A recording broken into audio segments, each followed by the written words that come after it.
Hi, my name is Jennifer, and in this video, I'm going to show you how to simplify radical expressions when they're found in a fraction. So grab a pencil and some paper and work through these examples with me. Take a look at our first example. We have the square root of 84 over the square root of 36. And in order to simplify this, we're going to simplify the numerator, and then we're going to simplify the denominator, and then we'll see if we can cancel any like terms. So let's begin. We're going to take 84, and we're going to make a factor tree from it. And this will be 2 times 42. 42 is 6 times 7. 6 is 2 times 3. We'll bring down this 7, and we'll bring down this 2. Because this is a square root, we're looking for sets of 2's. And we have 2 2's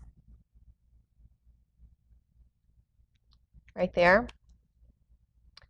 So the most we can simplify radical 84 would be to put the 2 on the outside and the 3 times 7 on the inside, which is 21.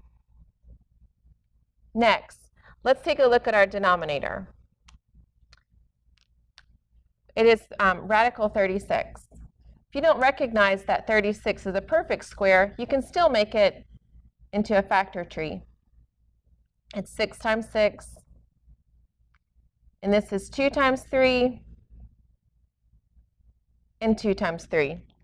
And next, because it's a square root, we'll look for sets of 2 numbers. They're kind of separated, but we have 2 2's, and notice that we have 2 3's with nothing left over. 2 times 3 is 6. There's no need to write a radical because there's nothing left to go inside the radical. Next, we can simplify this problem one more time. Notice the 2 on the outside and the 6 on the outside.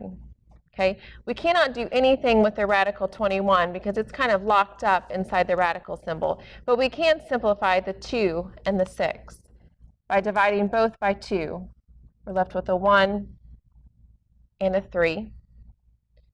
So the final answer to this problem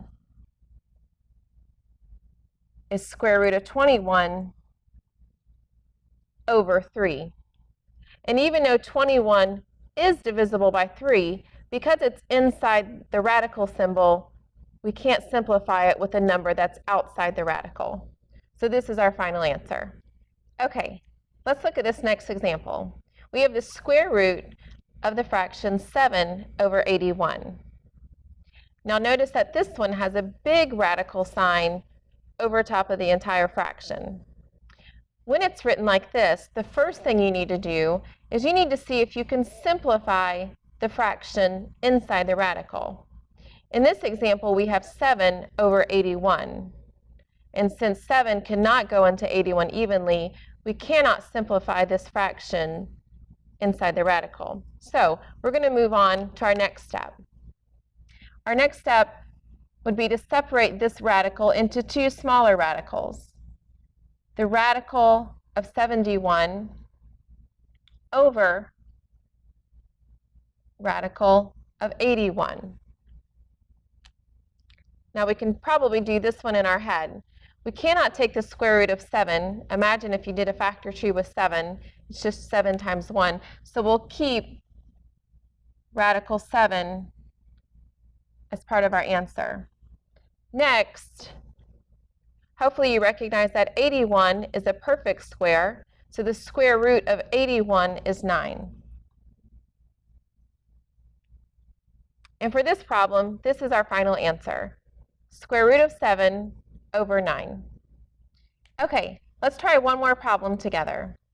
This is the square root of the fraction 5x to the 4th over 20. Now remember, when you see a big square root over the entire fraction, let's try to simplify the fraction first before we take the square root. in this problem, 5 can go into 20, so we can simplify both of these by 5.